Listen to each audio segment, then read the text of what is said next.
Tiger ভক্তরা চাইবে যেন বাংলাদেশের এই দুই পোস্টার বয়ের নামটা স্কোয়াডে থাকে।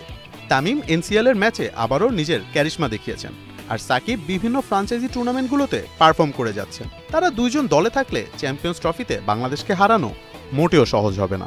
সামনে চ্যাম্পিয়ন্স ট্রফি, তার আগে বাংলাদেশ দলের কোনো খেলাও নেই। তবে চ্যাম্পিয়ন্স ট্রফিতে বাংলাদেশ কার নেতৃত্বে খেলবে তা এখনও নিশ্চিত নয়। বাংলাদেশ দলের 2024 সালের কার্যক্রম শেষ হয়ে যাওয়ায় কার্যত শেষ হয়ে গেছে শান্তর দায়িত্ব, যাকে 2024 সালের ডিসেম্বর পর্যন্ত অধিনায়ক করেছিল বিসিবি। চলছে BPL music fest, home of ক্রিকেটের দর্শকের ঢল, রাহাত ফতে আলী খানের অপেক্ষা। প্রিয় দর্শক, বিপিএল এর পরেই শুরু হতে যাচ্ছে চ্যাম্পিয়ন্স ট্রফি। এবারের বিপিএল এ রাজনৈতিক কারণে খেলা হচ্ছে না বাংলার পোস্টার বই সাকিব আল হাসানের, তবে চ্যাম্পিয়ন ট্রফিতে খেলতে পারেন সাকিব, এমনটাই ইঙ্গিত দিয়েছেন বিসিবি বস ফারুক আহমেদ। তবে সাকিব কি অবশেষে খেলবেন চ্যাম্পিয়ন্স ট্রফিতে? চ্যাম্পিয়ন্স ট্রফির অধিনায়ক কে হতে যাচ্ছেন, সাকিব নাকি তামিম? এ ব্যাপারে কি বলছে বিসিবি? প্রিয় দর্শক, ভিডিওতে একটি লাইক করে আসুন বিস্তারিত দেখে আসি বাকি রিপোর্টে। চ্যাম্পিয়ন্স ট্রফি নিয়ে দড়ি টানাটানি তো আর কম করলো না ভারত পাকিস্তান। এ বলে আমি যাব না, ও বলে আমি খেলবো না। জল ঘোলা শেষে ওই ক্রিকেটের মোড়ল ভারতের কথা মেনেই হাইব্রিড মডেলে হবে এবারের চ্যাম্পিয়ন্স ট্রফি। ভেন্যু হিসেবে সংযুক্ত আরব আমিরাতকে বাছাই করেছে পাকিস্তান। নয়া বছরের 19 ফেব্রুয়ারিতে শুরু হতে যাচ্ছে এই টুর্নামেন্ট। 8 দলের এই মহারণ শেষ হবে 9 মার্চ। ইতিমধ্যে এক খসড়া সূচি প্রকাশ করেছে আইসিসি, তবে অফিসিয়ালি তা এখনো ঘোষণা দেয়নি ইন্টারন্যাশনাল ক্রিকেট কাউন্সিল। ভারত পাকিস্তানের এই টানাটানিতে টাইগারদের কথা ভুলে গেলে চলবে না। চ্যাম্পিয়ন্স ট্রফিতে বাংলাদেশ আছে গ্রুপ এতে। টাইগারদের প্রতিপক্ষ ভারত, পাকিস্তান এবং নিউজিল্যান্ড। সূচিতে বাংলাদেশের প্রথম ম্যাচ ফেব্রুয়ারির 20 তারিখ, তাও ভারতের বিপক্ষে। বাংলাদেশকে নিয়ে ভারতের মাথা ব্যথা কম নয়, তবে আজকাল তাদের চোখে চোখ রেখে কড়া জবাব দিচ্ছে টাইগাররা। এই তো কদিন আগেই ভারতীয়দের উড়িয়ে দিয়ে এশিয়া কাপের ট্রফি নিয়ে ঘরে ফিরেছে টাইগার যুবারা। এখন সময় বড় ভাইদের, তাই শান্ত হৃদয় লিটনদের উপর ভক্তদের আশার পারদ চড়েছে। খসড়া সূচিতে বাংলাদেশের দ্বিতীয় ম্যাচ 24 ফেব্রুয়ারি নিউজিল্যান্ডের বিপক্ষে। ইতিমধ্যে ওয়ানডেতে মিচেল স্যান্টনারকে নতুন অধিনায়ক করেছে নিউজিল্যান্ড।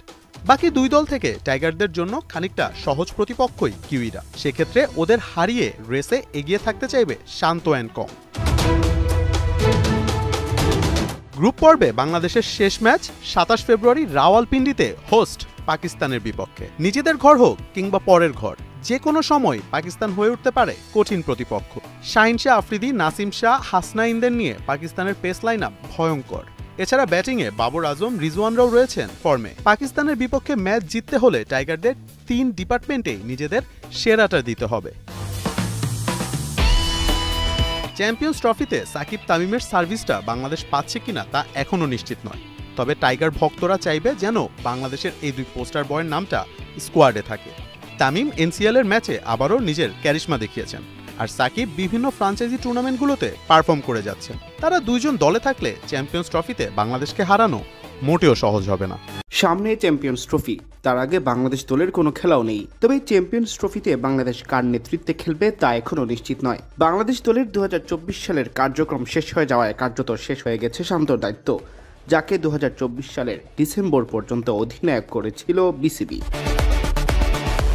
2025 সালের জানুয়ারিতে বাংলাদেশের কোনো খেলা নেই। বিপিএল চলবে বিধায় জানুয়ারিতে জাতীয় দলের কোনো ক্যাম্প বা প্রস্তুতিমূলক কিছু নেই। এ কারণে অধিনায়ক চূড়ান্ত করার বিষয়ে তাড়াহুড়াও নেই বিসিবির। এদিকে শান্তই চ্যাম্পিয়ন্স ট্রফিতে অধিনায়ক থাকছেন কিনা সে বিষয়েও কোনো নিশ্চয়তা দিতে পারেননি বিসিবি সভাপতি ফারুক আহমেদ। এটা আসলে এই মুহূর্তে জাস্ট একটা সিরিজ শেষ হয়েছে, আমাদের চ্যাম্পিয়ন্স ট্রফির আগে কিছু নাই, বিপিএল খেলবে ছেলেরা। সো এখন আমাদের সময় হচ্ছে, এই ব্যাপারে কোনো আলাপ হয়নি, বাট ডেফিনেটলি এই সময়ের মধ্যে আমরা আলাপ করে নিব। শান্তকে অধিনায়ক রাখার ভাবনা আছে কিনা জানতে চাইলে তিনি আরও বলেন, ডিসেম্বরের পরে আমরা ডিসিশন নিব আর কি। নেতৃত্ব গ্রহণের পর দলের অন্যতম সেরা ব্যাটার শান্ত ব্যাট হাতে তেমন ছন্দে নেই। দক্ষিণ আফ্রিকা সফরের আগে শান্ত ছাড়তে চান নেতৃত্ব, তবে তার নেতৃত্বেই টাইগাররা খেলেছে সেই সিরিজ, এমনকি আফগান সিরিজ ও ওয়েস্ট ইন্ডিজ সিরিজের শুরুতেও তাকেই অধিনায়ক করে ঘোষণা করা হয় স্কোয়াড। যদিও চোটের কারণে 3 ফরম্যাটের অধিনায়ক সর্বশেষ বেশ কিছু ম্যাচ খেলতে পারেননি, তার অনুপস্থিতিতে টেস্ট ও ওয়ানডেতে মেহেদী হাসান মিরাজ এবং টি-20তে লিটন দাস নেতৃত্ব দেন টাইগারদের। দুজনের অধিনায়কত্বই ছিল সমীহ জাগানিয়া। এদিকে বাংলাদেশের বেশ কয়েকজন ক্রিকেটারের ক্যারিয়ারের শেষ দেখা হয়ে যেতে পারে আইসিসি চ্যাম্পিয়ন্স ট্রফিতে। পঞ্চপাণ্ডবের 4 ক্রিকেটারকে একসাথে দেখার শেষ সুযোগ এটি। যদিও দলের বাইরে থাকা সাকিব আল হাসান ও তামিম ইকবাল চ্যাম্পিয়ন্স ট্রফি খেলবেন কিনা তা নিয়ে আছে সংশয়। বিসিবি অবশ্য সাকিব ও তামিম দুজনকেই বিবেচনায় রেখেছে। বোর্ড সভাপতি জানিয়েছেন, যেহেতু সাকিব তামিম অপশন নেননি ওয়ানডে থেকে, তাই তারা চ্যাম্পিয়ন্স ট্রফির জন্য নির্বাচকদের বিবেচনায় রয়েছেন। যদি কোনো প্লেয়ার রিটায়ার না করে থাকে, he is definitely available for selection. এরপর সোজা সাপটাই জানতে চান গণমাধ্যম কর্মীরা সাকিব তামিম চ্যাম্পিয়ন্স ট্রফির জন্য বিবেচ্য কিনা।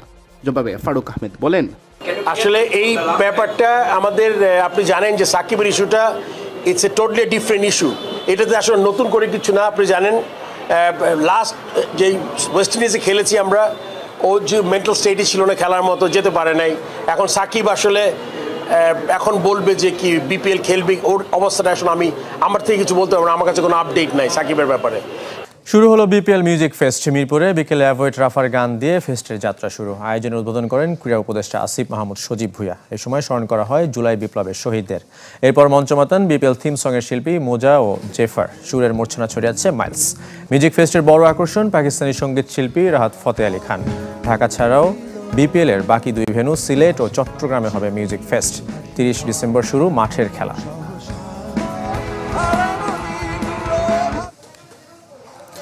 বিপিএল ফেস্টে কারা গান গাইছেন, এর উদ্দেশ্য কিংবা আবেদনই বা কি? আয়োজনে আসা অনেকেই জানেন না এসব প্রশ্নের উত্তর। মিরপুরে তবুও দর্শকের ভিড় হোম অফ ক্রিকেটে, যেখানে মূল আকর্ষণ পাকিস্তানি মিস করেছিলাম তো, সো ওই ইয়াতে এখানে চলে আসা আর কি। আচ্ছা, মানে কার কনসার্ট? রাফাত আলী কনসার্ট চলছে এতটুকু জেনেই হোম অফ ক্রিকেটে চলে এসেছেন, কিন্তু কারা পারফর্ম করছেন, কি উদ্দেশ্যে মিউজিক ফেস্ট, তার কিছুই জানেন না। সম্মানিত দর্শক, আমি আশা করছি আপনারা সম্পূর্ণ ভিডিওটি খুবই মনোযোগ সহকারে দেখেছেন। সম্পূর্ণ ভিডিওটি দেখার পর অবশ্যই কমেন্টে আপনার মূল্যবান মতামত আমাদেরকে জানিয়ে দিবেন। প্রিয় দর্শক, রাজনৈতিক কারণে যেহেতু সাকিব আল হাসানকে দেশে ফেরা হচ্ছে না, যার কারণে এবারের বিপিএলটা মিস করবেন তিনি। তবে চ্যাম্পিয়ন্স ট্রফিতে খেলার সম্ভাবনা রয়েছে সাকিব এবং তামিমের। এ ব্যাপারে কিছুটা আশার বাণী জানিয়েছেন বিসিবি। তবে সেটাও পরিপূর্ণ 100% শিওর নয় সাকিব এবং তামিম চ্যাম্পিয়ন্স ট্রফিতে খেলবে কিনা। তবে আপনারা কি চান সাকিব এবং তামিম চ্যাম্পিয়ন্স ট্রফিতে খেলুক? এ ব্যাপারে আপনার মন্তব্য কি? অবশ্যই কমেন্টে আপনি আমাদেরকে জানিয়ে দিবেন। আজকের ভিডিওটি এ পর্যন্ত। আগামী ভিডিওতে ইনশাল্লাহ আপনাদের সাথে কথা হবে।